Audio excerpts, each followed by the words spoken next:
You want to support Roland Martin Unfiltered? Be sure to join our Bring the Funk fan club. Every dollar that you give to us supports our daily digital show. There's only one daily digital show out here that keeps it black and keep it real as Roland Martin Unfiltered. Support the Roland Martin Unfiltered daily digital show by going to RolandMartinUnfiltered.com.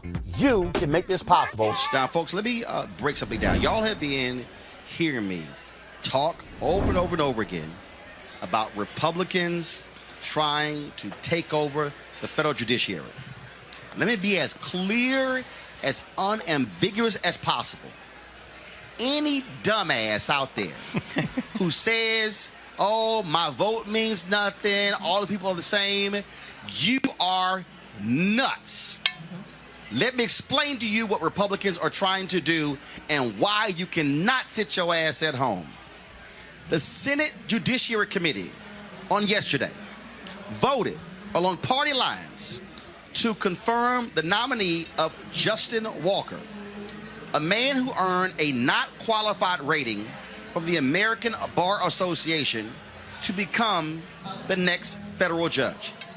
Again, every Republican on the committee voted to advance Walker. Every Democrat said no. Who is Walker?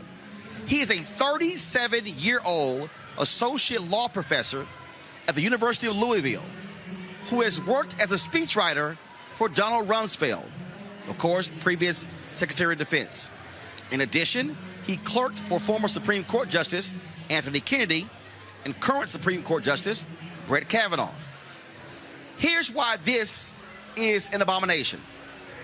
He has never tried a case, criminal or civil. He's never even been co-counsel in a case. Here is Foster actually trying to explain his qualifications to the Senate Judiciary Committee.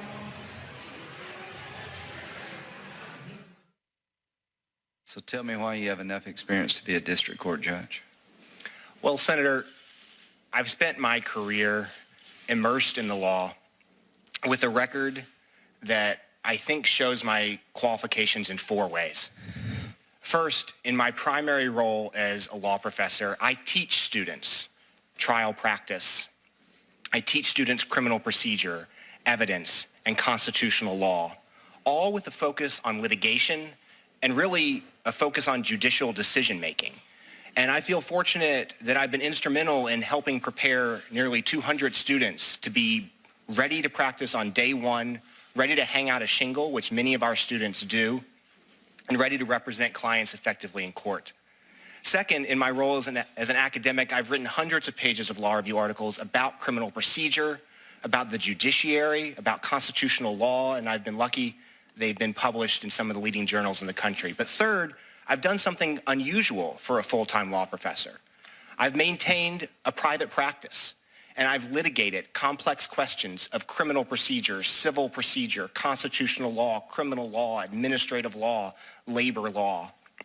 I've litigated at a large national law firm, then as a solo practitioner, and now as a partner at another large national law firm, as well as clerking for 2 Supreme Court justices. And fourth and finally, I think there's a reason that hundreds of local attorneys from my legal community have written some 17 letters to this committee saying that I have the skills to analyze complex legal questions, to think quickly on my feet, and maybe most importantly, to listen and learn with humility and an even-handed temperament. Now, folks, understand why he is being pushed forward. First, he's from Kentucky. Where's Mitch McConnell from, the Senate Majority Leader? Kentucky. He has vouched for this guy as well. But what is the most important thing here when it comes to Justin Walker? He's 37 years old. I keep trying to explain to y'all what Donald Trump has done is he has said to the Federalist Society, a right-wing legal group, he has said to white conservative evangelicals, I'm going to just let y'all pick whoever y'all want. They are by design, listen to me clearly, they are by design choosing federal judges with limited experience who are pro-business, anti-consumer, anti-civil rights, anti-environment, and they're picking them between the ages of 35 and 40 so they can be there for the next 40 to 50 years. These are lifetime appointments. I need y'all to do the math. This man is 37 years old. Let me say it again. He's 37 years old. That means, remember I told you, by the year 2043, this will be a nation that is majority people of color. That is 24 years. If this man serves on the federal bench for 40 years, he'll be 77. What did I just tell you? 24 years will be a nation majority of people of color. That means after America becomes a nation majority people of color, this man, if he stepped away at 77, means he will be on the bench for another 16 years and beyond. The Republicans want to control the federal judiciary for the next 50 years. That means they'll be ruling on what laws are constitutional and unconstitutional. This man's legal writings, he has argued that the FBI is not independent of the presidency. He has argued against environmental protections. I'm telling y'all, and Democrats, I'm going to go to you first, Michael Brown. Democrats have absolutely failed year in and year out, every presidential election, to underscore how critically important the federal bench is. In fact, I'm going to read for y'all. I posted this stuff on Twitter before I go to Michael. I'm going to read for you what Michael Steele, now mind you, Michael Steele is the former chairman of Republican National Committee. He knows how these Republicans think. He knows exactly what's on their mind. This is what he tweeted. So how does someone become a federal judge who's never tried a case? Y'all need to listen to Roland S. Martin. Dems are supposed to be so woke, but you're sure damn sleeping on this. Michael, Republicans make the courts a main voting reason. Democrats don't, and that is a huge mistake. Absolute fact. And by the way, your tweet, I retweeted when I saw that. But, you know, as you've talked about, obviously, and you and I have talked about the same thing over and over again, elections have consequences. But moreover, we have to go back, and many of us did everything we could that had any kind of relationship with Senator Reid when he was majority leader and begged him, do not take away that filibuster, because at some point it will come back and haunt us. And that's what's happening right now. You don't need 60 votes. Within it almost forced you to have bipartisan support for a particular justice. But now all you need is 51. But remember, Michael, remember initially the filibuster was taken away because, first of all, remember the nuclear option. Yep. Then initially, what McConnell has done, he's taken a whole different level. Not only does he not care about that, he doesn't care about the blue slip, which means that if a senator puts in a blue slip, that puts a hole in the nomination. In the history of the Supreme Court, only three federal judges have been confirmed when both states' senators submitted a blue slip. All three have taken place under Trump. They've ignored the blue slip policy. It's gone. They've run roughshod over the bench, and they're going to continue to do it. Absolutely. You know, the unfortunate... Dr. Carter, Dr. Carter, I know the people who are watching, and they probably saying, Roland, why are you so bothered by this? Because I need people to understand, when you file a lawsuit, when you file a federal discrimination suit, when you file an education lawsuit, when you file a voter suppression lawsuit, when you file any kind of federal lawsuit, if they get their way, you're going to have, if Donald Trump wins re-election, first of all, he's going to appoint probably by the end of this term more than 200 judges. If Donald Trump gets 4 more years, he likely will have the ability to appoint upwards of 500 federal judges. That is an unbelievable number. Excuse me, Dr. Carter. That's also assuming, Roland, that the Senate stays the way it is. Obviously, if the Senate flips. Right. But I mean, I think this is the point that you've been sort of beating this drum for a really long time, is that people are playing the long game here. Republicans recognize that their share of the population is shrinking. They're not popular for most of this country, but they understand if they can control this nation's institutions, then they can have a reach that is far more consequential than this election or the next election. This will be Donald Trump's legacy. He's already had his crack at the Supreme Court and these other federal courts, and he's likely to get another Supreme Court justice if he wins another term, because Ruth Bader Ginsburg is hanging on, but she can't stay forever. I mean, and I think this is also a moment for us to think about what these Republicans have done. They don't actually care about norms, about consequence, about their own reputation. They let Merrick Garland hang around for 293 days. In fact, the Senate refused to do its job and hold a confirmation process for Merrick Garland. These people have made it clear they don't care about qualifications. They don't care about the American Bar Association and its ratings of any of their nominees. They want to control this country because they recognize the demographics are against them. But if they can control the institutions, then it really doesn't matter how this country changes racially or otherwise. And that's the game that they're playing. And Democrats need to get on board and start thinking the same way that these Republicans do, because they are playing a long strategy and Democrats are playing checkers.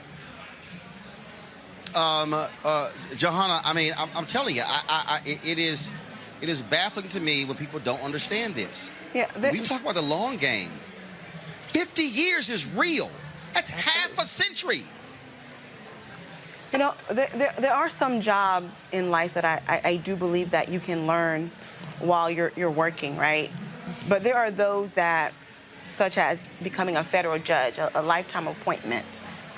You need experience, and teaching law students how to practice law does not qualify you to be a federal judge. And as you noted, Roland Martin, our institutions have real issues. Like, we have real problems when it comes to our criminal justice system, our environmental laws and such. So to have someone on the bench who just does not have the experience is very problematic.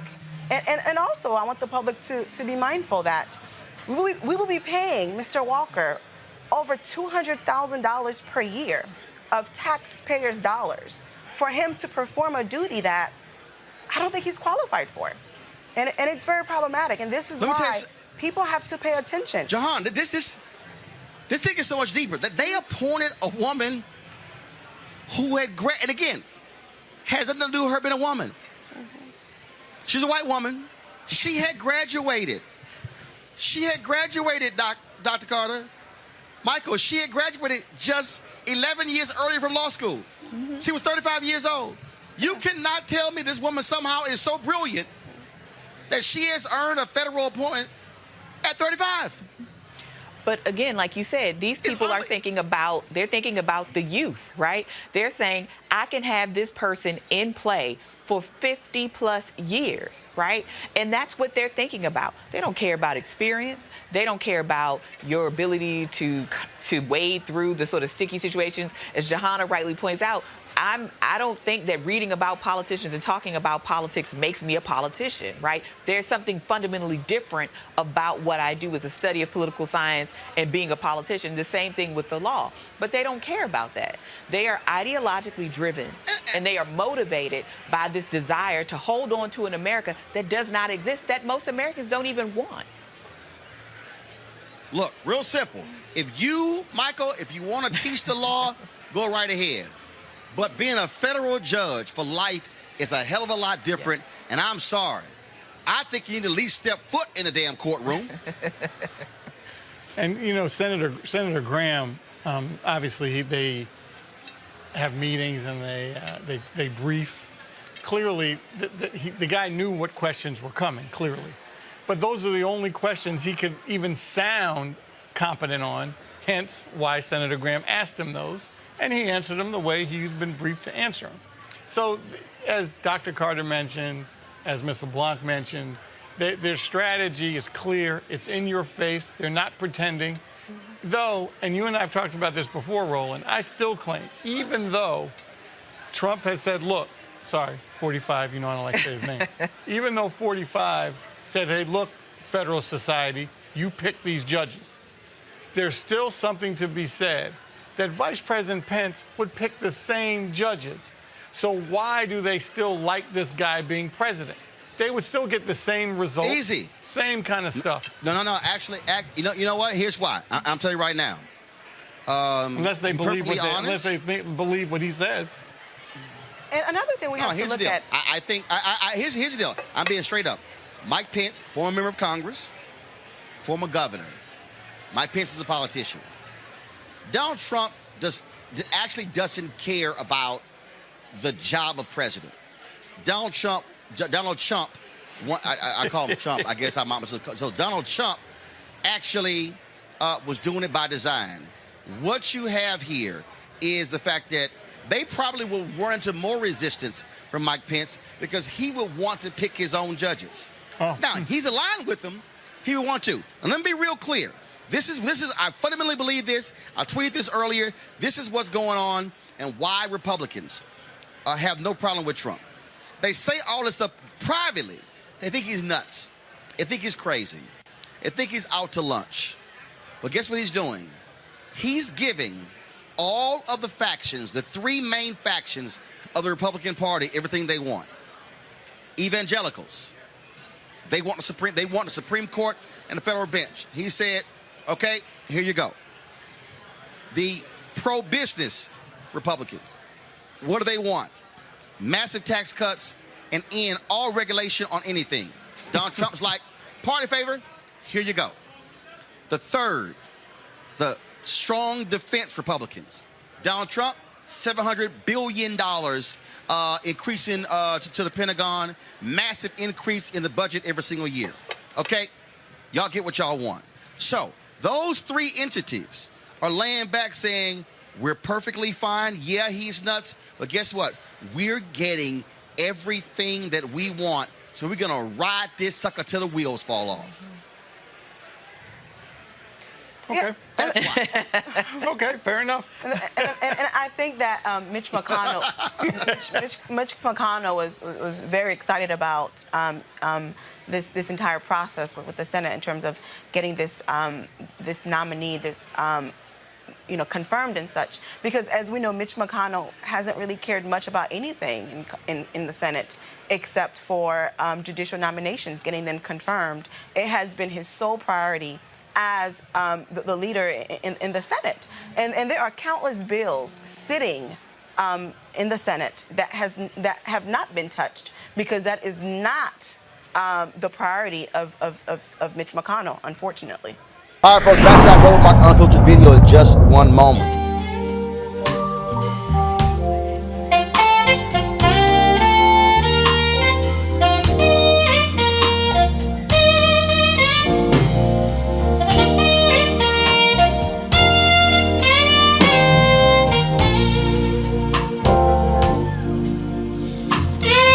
Folks, Life Luck Jazz Experience taking place in Cabo, November 7th through the 11th. Of course, if you want to attend, go to lifeluxjazz.com, lifeluxejazz.com. But if you cannot be in Cabo for those 4 days, 14 different amazing artists, then of course you could live stream it. Get your live stream pass at gfntv.com. That's gfntv.com. As I said, amazing artists: Gerald Albright, Alice Bouillon, Kirk Whalum, Donna McClurkin, Shalia, Roy Ayers. Man, it's going to be an unbelievable 3-day extravaganza. And so look forward to you participating. And again, get your live streaming pass to cover those 3 days, all 14 concerts. You'll be able to watch right here on your phone, on your iPad, computer. Does not matter. Go to gfntv.com. That's gfntv.com to get your live stream pass. Now back to your Roland Martin Unfiltered video.